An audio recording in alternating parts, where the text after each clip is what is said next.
शांताकारं भुजंगशयनं पद्मनाभं सुरेशं विश्वाधारं गगनसदृशं मेघवर्णं शुभांगं लक्ष्मीकान्तं कमलनयनं योगिभिध्यानगम्यं वंदे विष्णु भवभयहरं सर्वलोकैकनाथं।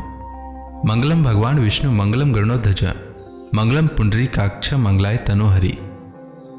ओम नमो भगवते वासुदेवाय। आज का दिन आप सभी के लिए मंगलमय हो। अजा एकादशी के दिन अजा एकादशी व्रत कथा अवश्य सुनना चाहिए। इससे व्रत का पूर्ण फल प्राप्त होता है और हर मनोकामना पूर्ण होता है। तो आइए सुनते हैं अजा एकादशी व्रत कथा। सब धर्मों के ज्ञाता, वेद और शास्त्रों के अर्थ ज्ञान में पारंगत, सबके हृदय में रमण करने वाले श्री विष्णु के तत्व को जानने वाले तथा भगवत परायण प्रहलाद जी जब सुखपूर्वक बैठे हुए थे, उस समय उनके समीप स्वधर्म का पालन करने वाले महर्षि कुछ पूछने के लिए आए। महर्षियों ने कहा, प्रहलाद जी, आप कोई ऐसा साधन बताइए जिससे ज्ञान, ध्यान और इंद्रिय निग्रह के बिना ही अनायास भगवान विष्णु का परम पद प्राप्त हो जाता है। उनके ऐसा कहने पर संपूर्ण लोगों के हित के लिए उद्धत रहने वाले विष्णु भक्त महाभाग प्रहलाद जी ने संक्षेप में इस प्रकार कहा, महर्षियों, जो 18 पुराणों का सार से भी सारतर तत्व है, जिसे कार्तिकेय जी के पूछने पर भगवान शिव ने उन्हें बताया था, उसका वर्णन करता हूं, सुनिए। महादेव जी ने कार्तिकेय जी से कहा, जो कली में एकादशी की रात में जागरण करते समय वैष्णव शास्त्र का पाठ करता है, उसके कोटि जन्मों के किए हुए 4 प्रकार के पाप नष्ट हो जाते हैं। जो एकादशी के दिन वैष्णव शास्त्र का उपदेश करता है, उसे मेरा भक्त जानना चाहिए। जिसे एकादशी के जागरण में निद्रा नहीं आती तथा जो उत्साह पूर्वक नाचता और गाता है, वह मेरा विशेष भक्त है। मैं उसे उत्तम ज्ञान देता हूँ और भगवान विष्णु मोक्ष प्रदान करते हैं। अतः मेरे भक्त को विशेष रूप से जागरण करना चाहिए। जो भगवान विष्णु से वैर करते हैं, उन्हें पाखंडी जानना चाहिए। जो एकादशी को जागरण करते और गाते हैं, उन्हें आधे निमेष में अग्निष्टोम तथा अतिरात्र यज्ञ के समान फल प्राप्त हो जाता है। जो रात्रि जागरण में बारंबार भगवान विष्णु के मुखार बिंद का दर्शन करते हैं, उनको भी वही फल प्राप्त होता है। जिनके वंश के लोग एकादशी की रात में जागरण करते हैं, वही धन्य हैं। जिन्होंने एकादशी को जागरण किया है, उन्होंने यज्ञ, दान, गया, श्राद्ध और नित्य प्रयाग स्नान कर लिया है। उन्हें सन्यासियों का पुण्य भी मिल गया और उनके द्वारा इष्टपूर्त कर्मों का भी भली भांति पालन हो गया। षडानन, भगवान विष्णु के भक्त जागरण सहित एकादशी व्रत करते हैं, इसलिए वे मुझे सदा ही विशेष प्रिय हैं। जो एकादशी की रात में भगवान विष्णु के आगे वैष्णव भक्तों के समीप गीता और विष्णु सहस्त्र नाम का पाठ करता है, वह उस परम धाम में जाता है जहां साक्षात भगवान नारायण विराजमान हैं। जो श्रीहरि के समीप जागरण करते समय रात में दीपक जलाता है, उसका पुण्य 100 कल्पों में भी नष्ट नहीं होता। जो जागरण काल में मंजरी सहित तुलसी दल से भक्ति पूर्वक भगवान श्रीहरि का पूजन करता है, उसका पुनः इस संसार में जन्म नहीं होता। स्नान, चंदन, लेप, धूप, दीप, नैवेद्य और तांबुल, यह सब जागरण काल में भगवान को समर्पित किया जाए तो उससे अक्षय पुण्य होता है। कार्तिकेय, जो भक्त मेरा ध्यान करना चाहता है, वह एकादशी की रात्रि में श्रीहरि के समीप भक्ति पूर्वक जागरण करे। एकादशी के दिन जो लोग जागरण करते हैं, उनके शरीर में इंद्र आदि देवता आकर स्थित हो जाते हैं। जो जागरण काल में महाभारत का पाठ करते हैं, वे उस परम धाम में जाते हैं जहां सन्यासी महात्मा जाया करते हैं। जो उस समय श्री रामचंद्र जी का चरित्र 10 कंठ वध पढ़ते हैं, वे योग वेताओं की गति को प्राप्त होते हैं। जिन्होंने श्रीहरि के समीप जागरण किया है, उन्होंने चारों वेदों का स्वाध्याय, देवताओं का पूजन, यज्ञों का अनुष्ठान तथा सब तीर्थों में स्नान कर लिया। श्री कृष्ण से बढ़कर कोई देवता नहीं है और एकादशी व्रत के समान दूसरा कोई व्रत नहीं है। जहां भागवत शास्त्र है, भगवान विष्णु के लिए जहां जागरण किया जाता है और जहां सालग्राम शिला स्थित होती है, वहां साक्षात भगवान विष्णु उपस्थित होते हैं। अजा एकादशी व्रत कथा के अनुसार युधिष्ठिर ने कहा, हे पुंडरीकाक्ष, अब आप कृपा करके मुझे भाद्रपद माह के कृष्ण पक्ष की एकादशी के विषय में बतलाइए। इस एकादशी का क्या नाम है तथा इसके व्रत का क्या विधान है? इसका व्रत करने से किस फल की प्राप्ति होती है? श्री कृष्ण भगवान ने महाराज युधिष्ठिर को उत्तर देते हुए कहा, हे कुंती पुत्र, भाद्रपद माह के कृष्ण पक्ष की एकादशी को अजा एकादशी के नाम से जाना जाता है। इसका व्रत करने से सभी पाप नष्ट हो जाते हैं। जो मनुष्य इस दिन श्रद्धापूर्वक भगवान का पूजन करते हैं उनके सभी पाप नष्ट हो जाते हैं। इस लोक में और परलोक में मदद करने वाली इस एकादशी व्रत के समान संसार में दूसरा कोई व्रत नहीं है। अब ध्यानपूर्वक इस एकादशी का महात्म्य श्रवण करो। पौराणिक काल में अयोध्या नगरी में एक चक्रवर्ती राजा राज्य करता था। उसका नाम हरिश्चंद्र था। वह अत्यंत वीर, प्रतापी तथा सत्यवादी था। उसकी प्रसिद्धि चारों तरफ फैली थी। ऋषि विश्वामित्र ने राजा हरिश्चंद्र की प्रसिद्धि सुनी। वे स्वयं इसकी परीक्षा करना चाहते थे। एक बार राजा हरिश्चंद्र ने स्वप्न में देखा कि उन्होंने सारा राजपाट विश्वामित्र को दान में दे दिया है। अगले दिन जब विश्वामित्र उनके महल में आए तो उन्होंने विश्वामित्र को सारा हाल सुनाया और साथ ही अपना राज्य उन्हें सौंप दिया। जाते जाते विश्वामित्र ने राजा हरिश्चंद्र से 500 स्वर्ण मुद्राएं दान में मांगी। विश्वामित्र ने राजा को याद दिलाया कि राजपाट के साथ राज्य का कोष भी वे दान कर चुके हैं और दान की हुई वस्तु को दोबारा दान नहीं किया जाता।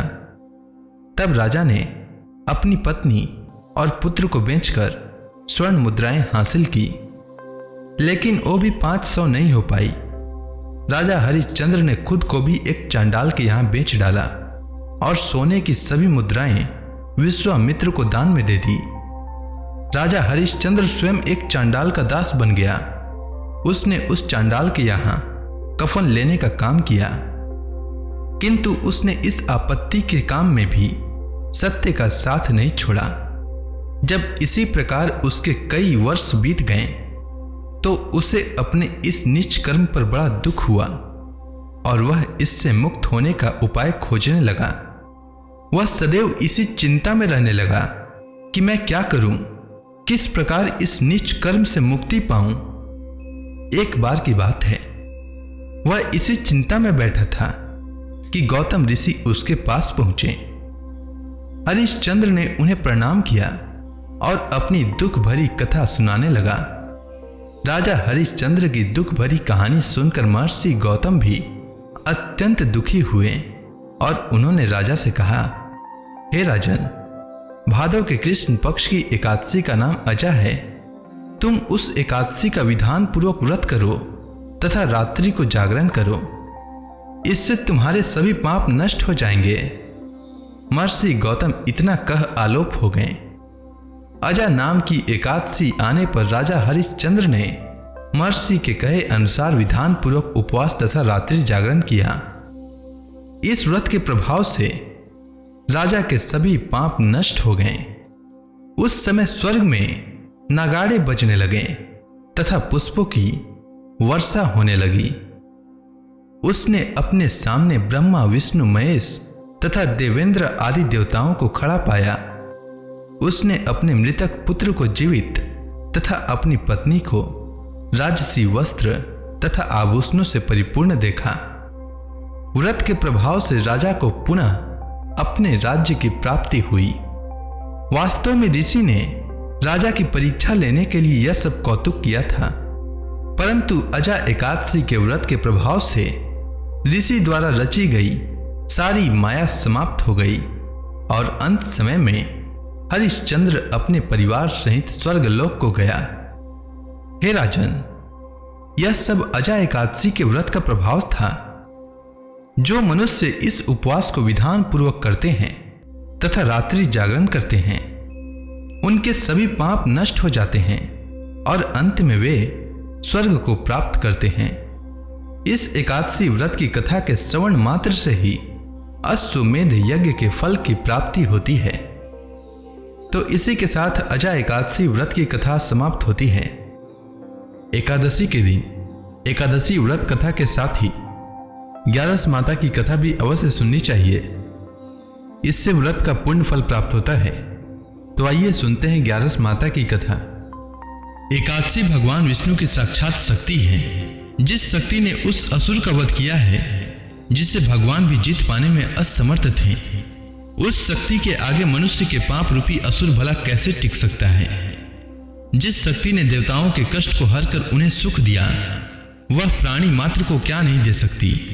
सुख, समृद्धि, शांति और मोक्ष, समस्त सुख सहज ही प्राप्त हो जाते हैं। 11 माता की भक्ति में इतनी शक्ति है कि जिसके प्रभाव से मनुष्य को सहज ही सभी प्रकार के सुख प्राप्त होते हैं और अंत समय में मोक्ष की प्राप्ति होती है। 11 माता की कथा के अनुसार सतयुग में एक महाभयंकर दैत्य हुआ करता था। उसका नाम मूर था। उस दैत्य ने इंद्र आदि सभी देवताओं पर विजय प्राप्त कर उन्हें उनके पद से हटा दिया। तब इंद्र ने भगवान शंकर से प्रार्थना की, हे भोलेनाथ, हम सब देवता मूर दैत्य के अत्याचारों से दुखी होकर मृत्यु लोक में अपना जीवन व्यतीत कर रहे हैं। राक्षसों के भय से हम बहुत दुख और कष्ट भोग रहे हैं। मैं स्वयं बहुत दुखी और भयभीत हूँ। अन्य देवताओं की तो बात ही क्या करें। अतः हे कैलाशपति, कृपा कर आप मूर दैत्य के अत्याचार से बचाने का उपाय बताइए। देवराज इंद्र के प्रार्थना सुनकर भगवान शंकर ने कहा, हे देवेंद्र, आप भगवान श्री हरि विष्णु के शरण में जाइए। मधु कैटभ का संहार करने वाले भगवान विष्णु देवताओं को अवश्य ही इस भय से मुक्त करेंगे। भगवान शंकर के आदेश का पालन करते हुए इंद्र तथा अन्य देवता क्षीर सागर गए, जहां पर भगवान श्री हरि विष्णु शेष शैया पर विराजमान थे। इंद्र सहित सभी देवताओं ने भगवान विष्णु को देखा और उनके समक्ष उपस्थित होकर उनकी स्तुति करने लगे। वे कहने लगे, हे तीनों लोकों के स्वामी, आप स्तुति करने योग्य हैं। हम सभी देवताओं का आपको कोटि कोटि प्रणाम है। हे दैत्यों के संहारक, हम आपकी शरण में हैं। आप हमारी रक्षा करें। हे त्रिलोकपति, हम सभी देवता दैत्यों के अत्याचार से भयभीत होकर आपकी शरण में आए हैं। इस समय दैत्यों ने हमें स्वर्ग से निकाल दिया है और हम सभी देवता बड़ी ही दयनीय स्थिति में मृत्यु लोक में विचरण कर रहे हैं। अब आप ही हमारे रक्षक हैं, हमारी रक्षा करें। हे जगन्नाथ, आप हमारी रक्षा करें। देवताओं की करुण पुकार सुनकर भगवान श्री हरि विष्णु बोले, हे देवगणों, वह कौन सा दैत्य है जिसने देवताओं को जीत लिया है। आप सभी देवगण किसके भय से पृथ्वी लोक में भटक रहे हैं। क्या वह दैत्य इतना बलवान है जिसने इंद्र सहित सभी देवताओं को जीत लिया है। तुम निर्भय होकर मुझे सब हाल बताओ। भगवान विष्णु के इस स्नेहमयी वचनों को सुनकर देवेंद्र ने कहा, हे प्रभु, प्राचीन काल में ब्रह्म वंश में उत्पन्न हुआ नाड़ी जंगम नाम का एक असुर था, जिसका मूर नामक एक पुत्र है, जो चंद्रवती नामक नगरी में निवास करता है, जिसने अपने बल से मृत्यु लोक और देवलोक को जीत लिया है और सब देवताओं को देवलोक से निकालकर अपने दैत्य कुल के असुरों को इंद्र, अग्नि, यम, वरुण और चंद्रमा आदि सभी को लोकपाल बना दिया है। वह स्वयं सूर्य बनकर पृथ्वी को तापता है और स्वयं मेघ बनकर जल की वर्षा करता है। अतः आप इस बलशाली भयानक असुर का संहार करके देवताओं की रक्षा करें। देवेंद्र के मुख से ऐसे वचन सुनकर भगवान विष्णु बोले, हे देवताओं, मैं आपके शत्रु का शीघ्र ही संहार करूंगा। आप सभी इसी समय मेरे साथ चंद्रवती नगरी चलिए। देवताओं की पुकार पर भगवान विष्णु तुरंत ही उनके साथ चल दिए। उधर दैत्यराज मूर ने अपने तेज से जान लिया था कि श्री विष्णु युद्ध की इच्छा से उसकी राजधानी में आ रहे हैं। अतः अपने राक्षस योद्धाओं के साथ वह भी युद्ध भूमि में आकर गरजने लगा। देखते ही देखते युद्ध शुरू हो गया। युद्ध शुरू होने पर अनगिनत असुर अपने अस्त्र शस्त्रों को धारण कर देवताओं से युद्ध करने लगे, किंतु देवता तो पहले ही डरे हुए थे। वह अधिक देर तक राक्षसों का सामना न कर सके और भाग खड़े हुए। तब भगवान विष्णु स्वयं युद्ध भूमि पर आ गए। दैत्य पहले से भी ज्यादा जोश में भरकर भगवान विष्णु से युद्ध करने लगे। वे अपने अस्त्र शस्त्रों से उन पर भयानक प्रहार करने लगे। दैत्यों के आक्रामक वारों को श्री हरि विष्णु अपने चक्र और गदा के प्रहारों से नष्ट करने लगे। इस युद्ध में अनेक दैत्य सदा के लिए मृत्यु की गोद में समा गए, किंतु दैत्यराज मूर भगवान विष्णु के साथ निश्चल भाव से युद्ध करता रहा। उसका तो जैसे अभी बाल भी बांका नहीं हुआ था। वह बिना डरे युद्ध कर रहा था।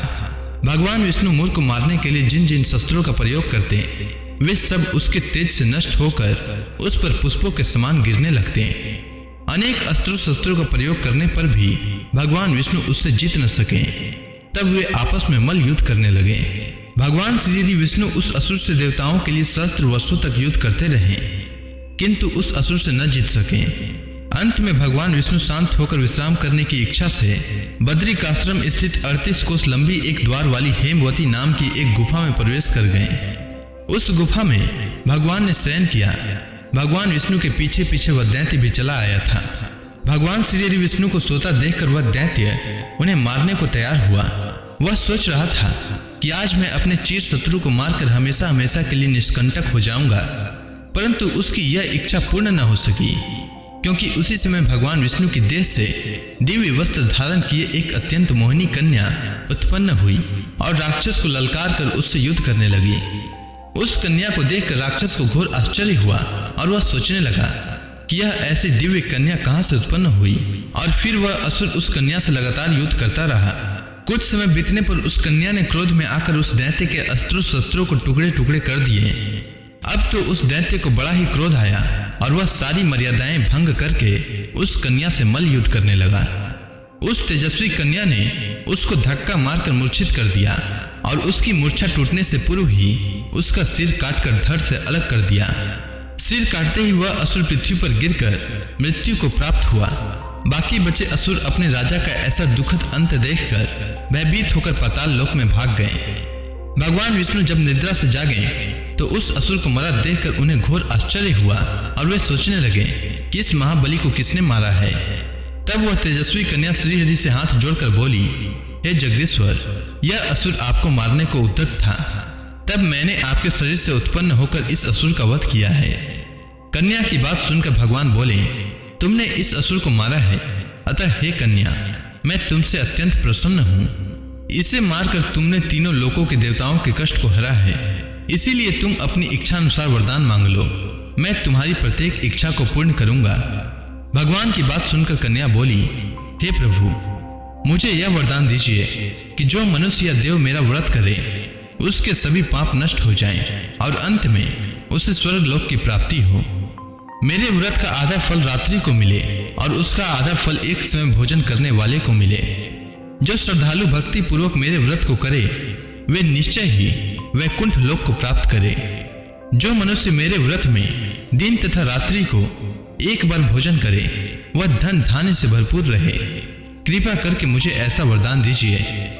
भगवान श्री विष्णु ने कहा, हे कन्या, ऐसा ही होगा। मेरे और तुम्हारे भक्त एक ही होंगे और अंत में संसार में प्रसिद्धि को प्राप्त होकर मेरे लोक को प्राप्त करेंगे।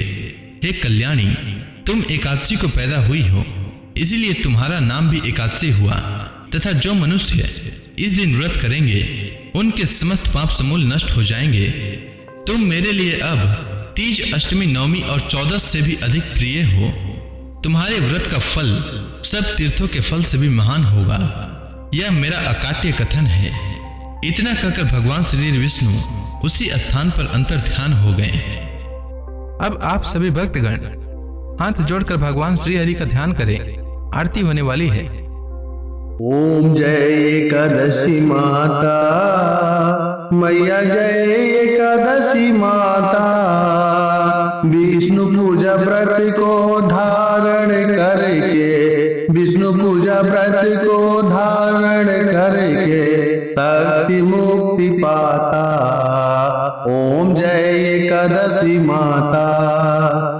तेरे नाम गिनाऊं देवी, भक्ति प्रदान करनी, भक्ति प्रदान करनी।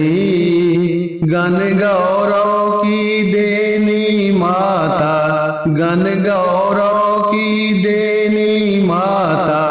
शास्त्रों में बरनी, ओम जय एकादशी माता। मार्गशीर्ष कृष्ण पक्ष की उत्पन्ना, विश्व तारणी जनमी, मैया विश्व तारणी जनमी। शुक्ल पक्ष में हुई मोक्षदा, शुक्ल पक्ष में हुई मोक्षदा, मुक्तिदाता बन के भरमी। ओम जय एकादशी माता। पौष के कृष्ण पक्ष की सफला नामक है, शुक्ल पक्ष में होए पुत्रदा, आनंद अधिक रहे। ओम जय एकादशी माता। नाम सट तिला माघ मास में कृष्ण पक्ष आवे, मैया कृष्ण पक्ष आवे, शुक्ल पक्ष में जया कहावे, शुक्ल पक्ष में जया कहावे, विजय सदा पावे। ओम जय एकादशी माता। विजया फाल्गुन कृष्ण पक्ष में शुक्ला अमला की, मैया शुक्ला अमला की, पाप मोचनी कृष्ण पक्ष में चैत्र महाबली की। ओम जय एकादशी माता। चैत्र शुक्ल में नाम कामदा, धन देने वाली, मैया धन देने वाली, नाम बरूथनी कृष्ण पक्ष में बैसाख माहवाली। ओम जय एकादशी माता। शुक्ल पक्ष में होए मोहिनी, अपराज्येष्ठ कृष्ण पक्षी, मैया अपराज्येष्ठ कृष्ण पक्षी, नाम निर्जला सब सुख करने, शुक्ल पक्ष रखी। ओम जय एकादशी माता। योगिनी नाम आषाढ़ में जानो, कृष्ण पक्ष करनी, मैया कृष्ण पक्ष करनी, देवसैनी नाम कहायो, शुक्ल पक्ष धरनी। ओम जय एकादशी माता। कामिका श्रावण मास में आवे, कृष्ण पक्ष कहिए, श्रावण शुक्ला होए पवित्रा, आनंद से रहिए। ओम जय एकादशी माता।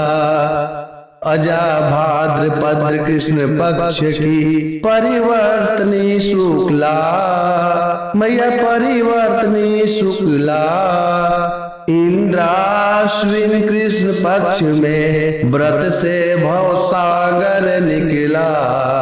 ओम जय एकादशी माता।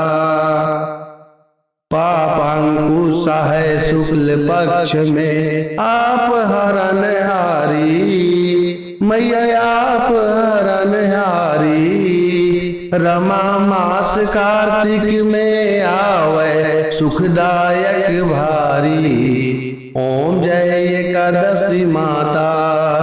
देवोत्थान शुक्ल पक्ष की दुख नाशक मैया, पावन मास में करो विनती, पार करो नैया। ओम जय एकादशी माता। परमा कृष्ण पक्ष में होती जन मंगल करनी, मैया जन मंगल करनी, शुक्ल मास में होए पद्मिनी, दुख दरिद्र हरनी। ओम जय एकादशी माता। जो कोई आरती एकादशी की भक्ति सहित गावे, मैया भक्ति सहित गावे, जन गुरु दिता स्वर्गवासा, निश्चय वह पावे। ओम जय एकादशी माता। तो प्रेम से बोलिए विष्णु भगवान की जय, माता लक्ष्मी की जय।